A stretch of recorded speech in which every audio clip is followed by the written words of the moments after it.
encapsulated in the rubber. So there really is no one knows of it. And there's been about 770 governmental studies about the safety of tire rubber used for daycare centers, playgrounds, running tracks, fields, all these different applications. I think you'll be comfortable. Look at that document when any question about safety. I believe you can sell snow and ice. Like you say, in Yeah. playgrounds, they're all, floors of these playgrounds are all made out of this safe. Hockey rinks. Hockey rinks. Yes, you'll see, you know, in New York City parks, you'll see that all of their playgrounds have these rubber tiles or poured in place. That's all tire rubber. It's been used for 25, 30 years in those environments. Like I said, there's nothing that's been proven in any way, shape, or form for that to be negative or dangerous to the user or to the environment at all. It's actually a very, the only thing that wears out on our tires, and we use it on our truck, is the tread on the tire. The rest of the tire is highly resilient, and to put it into landfills and let it sit there, and that's where disease breeds in these tires. And they have these big tire fires and what. So it's making good use. In your field here, we probably use about 40,000 tires that comes off cars and not go into a landfill. So they're making good use of it, and it's actually a wonderful product. Certain track fields, I mean, And a track surface, the same thing, tire rubber. Yeah.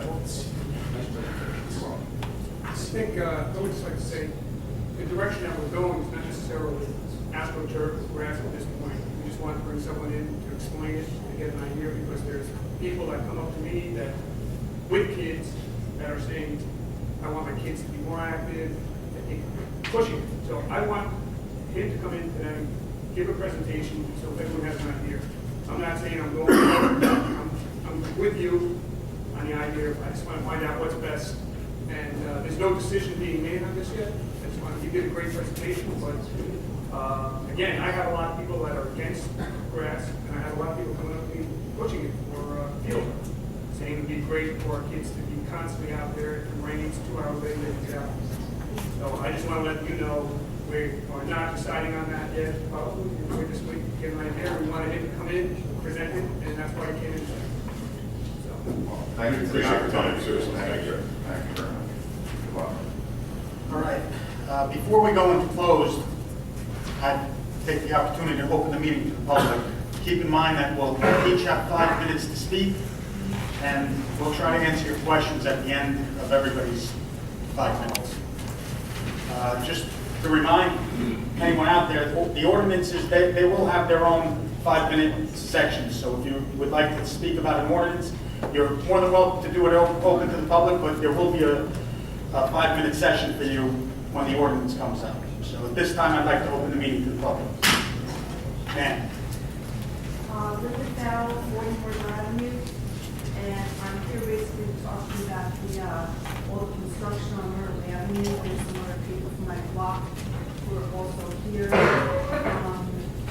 We have 28 houses on one block between North and North Glen Avenue. 5 of them have been taken down and are under reconstruction all at one time. So that's almost 20% of the block. And it is a mess. It's a war zone there. It was at one time what everybody said was one of the nicest blocks in town, but it no longer is. I've complained many times. I've called Borough Hall Building Department. Haven't spoken to anybody. Nobody calls me back. It's just really needs to be looked at. The fences are enclosed, for example. Over the weekend, one of the gates was, a big piece of fence was completely open for the children on the block. It's very unsafe for the older residents to walk their dog. It's almost impossible to go down the block on the sidewalk because there's so much junk. There's industrial trash against our bushes on either side. And it's just really unfair to us as residents to have such a mess on the block. One other piece of property I'd like to bring to your attention, and this one I think is the most unsafe, is the parts of the property on Undercliff Avenue across from Michael and Rose, which I think is 45 Undercliff. So it's like 45, 47, 49 Undercliff. Across the street against the cliffs, they have taken out 3 or 4 houses. Oh no, there was one big estate up there. And they're taking that down, they're building new houses. But for the last 2 years, there's no sidewalk in front of that property. They have a giant cut on the sidewalk at one time. They have all kinds of construction material on the sidewalk. All they have to do is push it back off the sidewalk and push the fences back so the kids can walk, and the people who walk their dogs, and the residents who want to walk by that property can walk through without having to walk in the street. The other day, walking my dog, and you can't walk on that side. The kids were running for the school bus out on Undercliff Avenue because they can't walk in that area. And I've complained about that several times too. So I don't know who you complain to here, or, you know, who's the person who goes around to take a look to make sure that these sites are safe. They should be given a garbage barrel so that they can put garbage inside a container rather than all the coffee cups and McDonald's wrappers and plastic bottles all over the street. I would really appreciate it, we would really appreciate it, and I'm sure the all too, if something's done about that, because it's a war zone, it's a mess. Wires hanging and everything. Thank you very much. Thank you, Mike. Mr. Mayor, if I can make a quick comment, I was with me yesterday at the art festival. She mentioned to me about the situation. I drove by. She's right.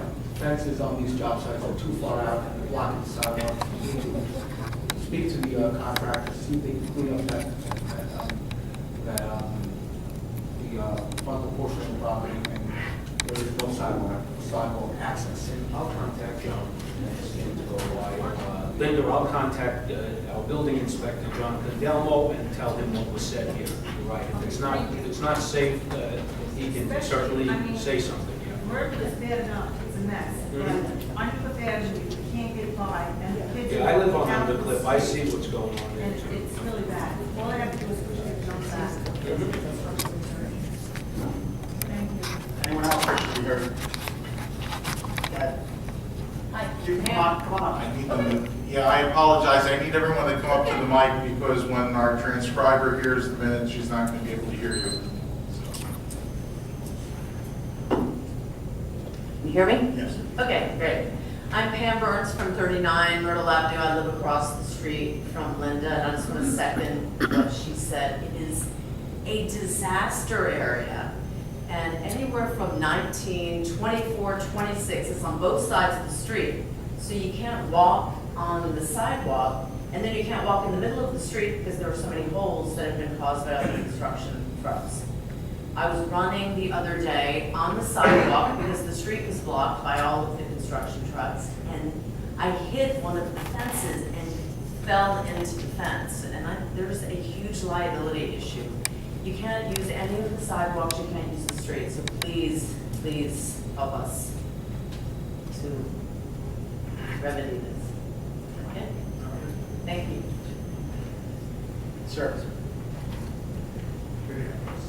I'm Harvey Weiss, 1111 River Road. I'm president of the condo association of 1111 River Plaza. Our parking lot is adjacent to the park, on the south side of the park. We've had a flooding problem, not due to the park, but we had an engineer come in about a month ago, or 2 months ago, and he did a survey with a camera, went through it.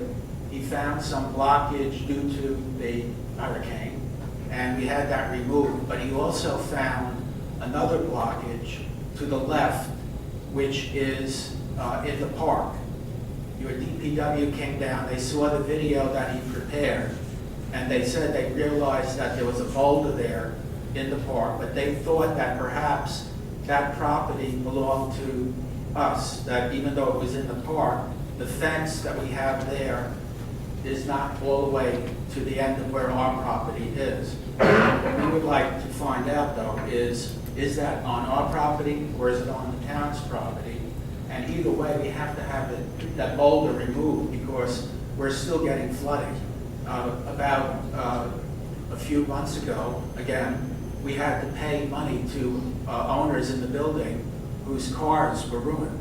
Some of them were able to collect insurance. They were totaled by the flooding that we had due to some storms. But we paid the $500 deductible, or even more in some cases where they weren't given the full amount of the car's value. So I'd like someone to look into that. If it is on borough property, then obviously we would like to have you do something about it. I know the park is in a hectic situation now. If it's our property, certainly we would still like to know, we would take care of it. But we have to have that fixed, otherwise we're gonna have more damage to our cars. Okay, was Tom Quentin up there? I believe he was, Okay, yeah. I'll speak with him tomorrow, and we'll find out whose property it is and how to fix it. Okay, The appreciate it. engineer's office as well, Mayor. Okay. They were involved. Thank you, Mayor. Thank you. Question for you, Craig, is that one of the main outfalls we're talking about? No, it's a drainage line. Got it.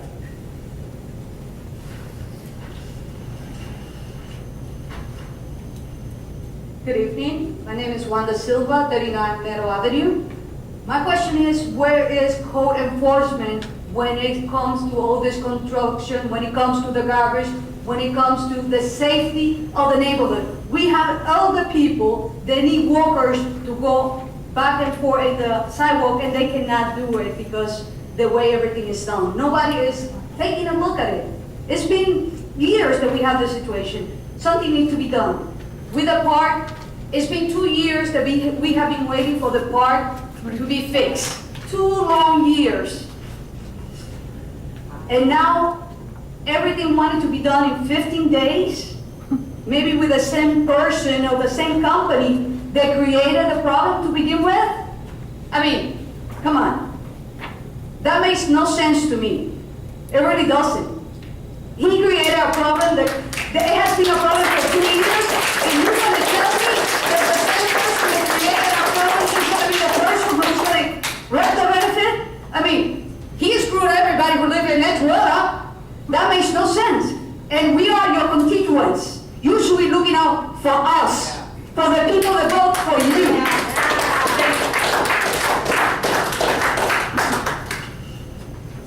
Anyone else wish to be heard? Sir.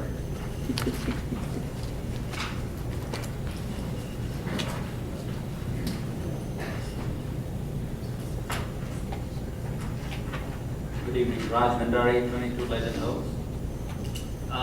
Want to know what was the process followed when we initially issued this bid? And after going through this over the last 2.5 years, what were the lessons learned? How are we going to safeguard the borough from making these mistakes again? Is there any thought to that, or has there been any kind of postmortem done on what we did? Well, there definitely have been some lessons learned from this. I believe that the word that the mayor is holding his meeting right now is that he's allowing everyone to ask questions, and then he responds, or we respond, to mayor and council afterwards. Right, Jimmy, is that how? That's how we So usually the like. mayor would like to conduct a meeting like that, but we do have lessons learned that we can discuss. So for example, the thing that comes to my mind is performance bond. If there are conditions to it, it's not really an unconditional performance bond, which We'd like to was discuss probably a everything. mistake. I'd like to give you that feedback. However, the mayor wants to try to conduct the meetings in which the audience comes up, asks a question, and then he addresses them afterwards. So, You just addressed other people's questions. That's why we try not to do that. But you did it. You did it. it's a much lengthier discussion to be had. I can wait for it if you want. Sure, thank you. But I just wanted to. But you bring won't it get up. any feedback. Ma'am, go ahead.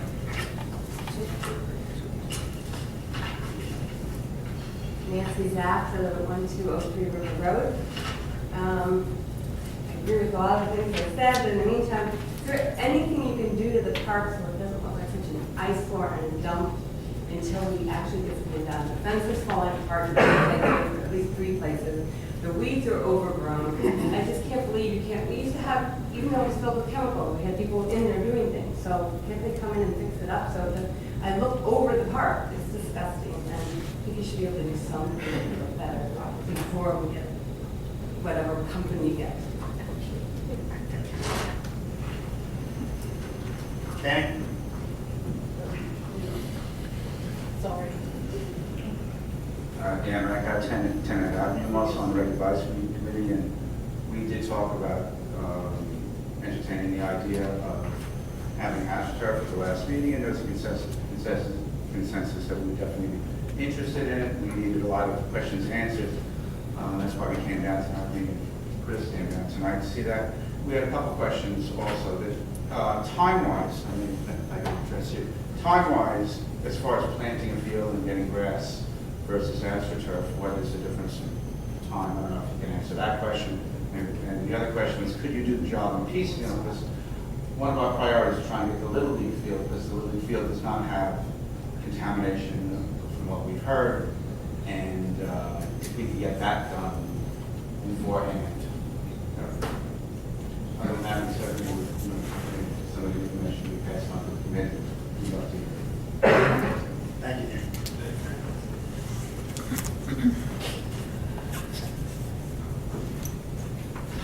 Judith B. Holly, 1203 River Road. I'd like to just connect some dots here. I think perhaps you had that sense when you were talking about possibly these parallel efforts that you're making, letting the bids come in or letting Waterside finish the job. And finishing the job is predictably going to be a disaster. We already have a track record for Waterside.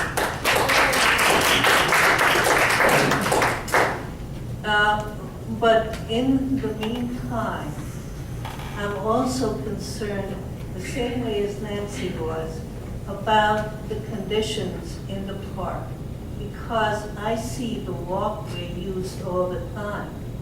Now, in a toxic field, I don't understand why Edgewater does not protect the citizens and keep the walkway closed or locked, somehow sealed, so that people who don't know about the dangers in that park are not going to walk on it.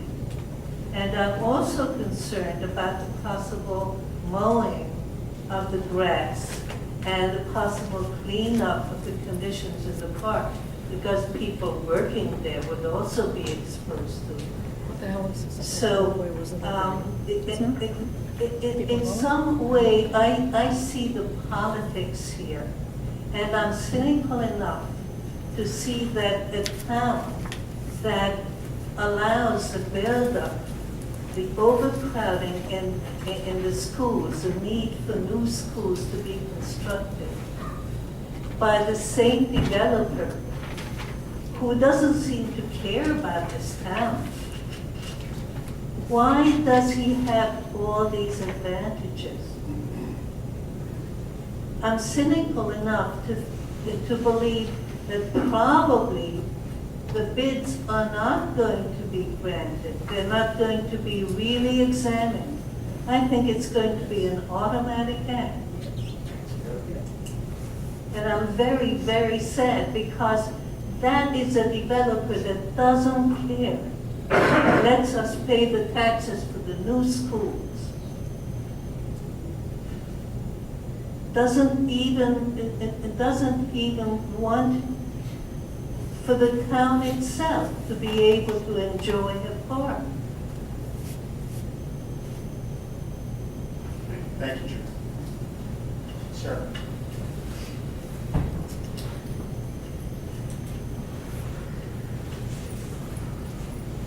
Hi, Soul Line 28 Hills. So I have a thought. So we're adding, it seems, we're rezoning to add a lot more capacity in supply of housing. That's what we're thinking about. And that's going to likely depress our property prices for the continued future. And I'm confused because when I see this development, all these developments in the future, what it seems to me is we're going to have a lot more traffic, depressed property prices, and no real per capita tax benefit that's going to come to that for either schooling or other types of public services. And so what I'm trying to better understand, and unfortunately I have to go because I've taken my kids back to sleep, is how is this good, for current residents moving forward, and how do you guys think about improving, the a lot of current residents as we look to kind of protect ourselves from future property losses that a lot of us have experienced coming out of the financial crisis. So that's something I'd like to better understand how you think about all that moving forward. Eventually the supply has to stop, right? There has to be some money on our house. Okay. Tommy?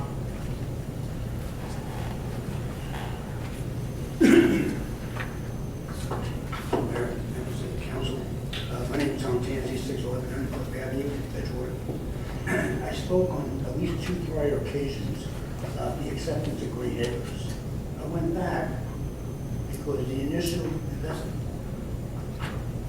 looking into the matter, I couldn't believe that during the year 2000, when it was applied for and voted upon the council in January of 01, that there was hardly any discussion about the ramifications of accepting Green Acres money, except Edgewater and his properties, or wherever that applied, would fall under the jurisdiction of the state.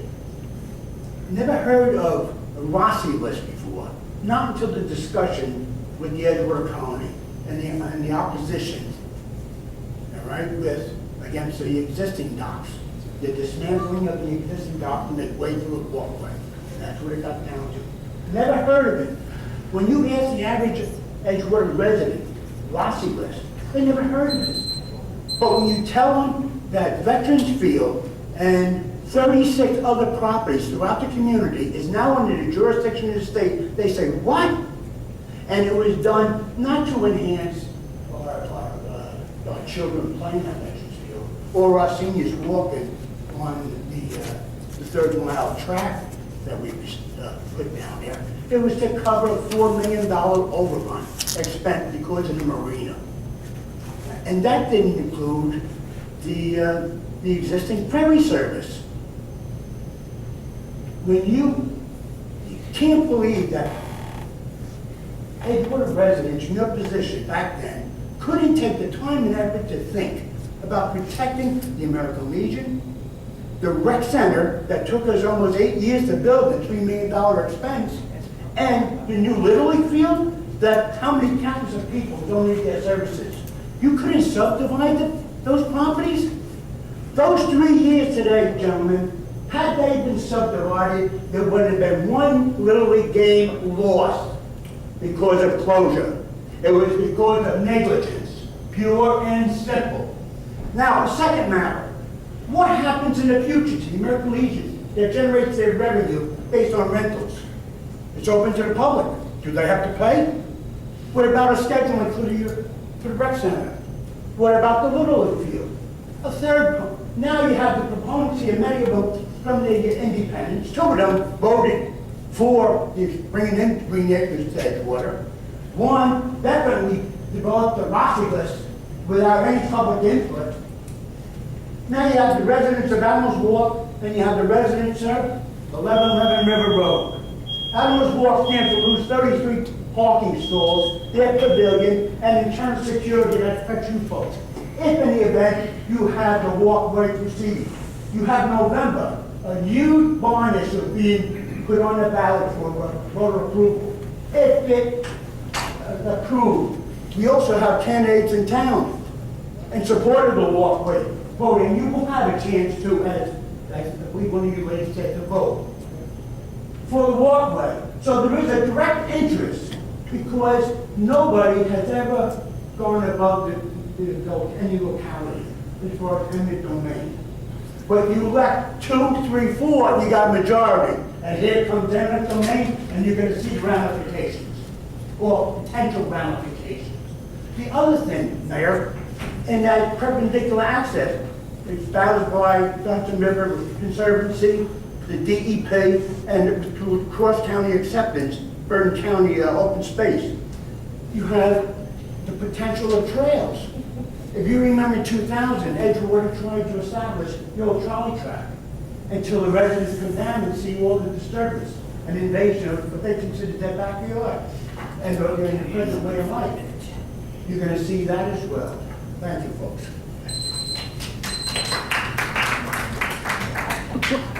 Maxine? 14 Reynolds, 5401 Undercliff Avenue. I'm not exactly sure what the story is with Green Acres. My understanding is that that was 14 years ago. Now we have to deal with new problems today. As you said, maybe the ramifications, but two wrongs don't make a right. If that was 14 years ago, then we need to deal with whatever problems today. I don't think that that is something that is right now that we need to deal with as far as going back every time as far as Green Acres is concerned. I'm not sure the full understanding of Green Acres, but just listening to him say 14 years ago, we need to deal with today. Now, I'm just going to start off by saying, first I want to thank the Mayor James Delaney for your sincere intention and determination to restore a ball field to this spectacular original space. To the gentleman doing the turf, I respect your position, I respect your job, I can appreciate that, but the sentence that you said, if you'd rather have a grass field, that is, I speak to many parents, many residents, neighbors, and we have started to come back in March. I spoke up here very respectful to everybody. I stand here respectful today, but I can't be patient anymore. And so I don't speak publicly, I don't even want to be political, but I need to now. I'll tell you how I spent my summer. I drove my son and up to 6 kids back and forth to the grass parks in Leonia, so they can have a park to run around in. My sister and her friends took their older kids almost 3 times a week, 4 times a week to the Palisade Park Field, County Park, grass baseball field so they can hit a ball and they can use a bat. I see kids walking past my house all summer long, back and forth, no set destination, no place to go. Heard people were telling me they're getting off the ferry after work during the day. Sometimes they see kids hanging out, drinking, smoking, no fault of their own, they have no place to go. I honestly think we should all be ashamed of ourselves. I'm ashamed for sitting here or sitting idly by for so many months, years, and not speaking up.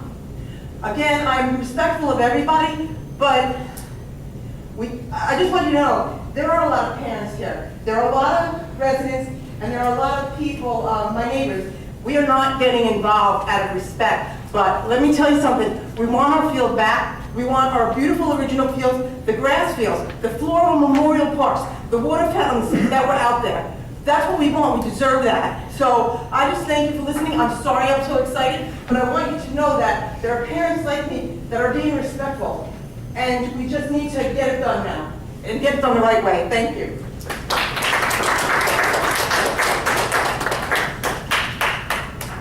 Anyone else wish to be heard? Dennis.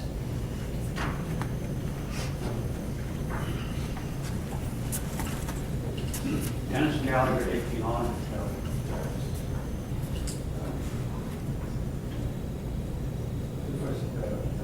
I'd just like an explanation from you why we are using this present system. You have us go back and sit down and wait for you to tell us what we want to know. It might be good for you, but I don't think it's Go to the microphone. Go to the microphone, Dennis. The microphone.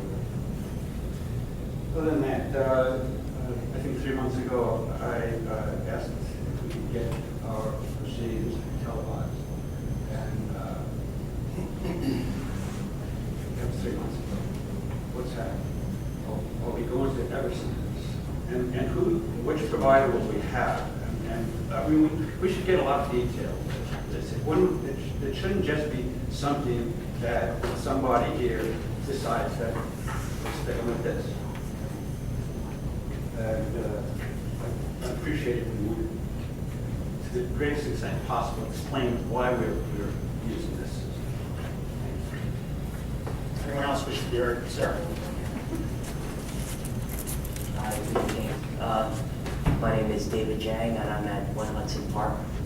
My wife and I moved to Edgewater several years ago in 2008, and we have 2 little kids, and we love the waterfront, we love the proximity to the city, and we wanted our kids to grow up in a great environment.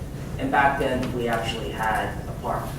So right now, we have 2 little kids, 4-year-old and 2-year-old, and we're forced to go either to Fort Lee to play, or go down to West New York, or to North Bergen, or somewhere else. every time we drive by the park, Veterans Field, we see nothing being done. And at this point, it is a tragedy that you guys are talking, still considering Waterside as an option when they screwed us so many times, that big time already.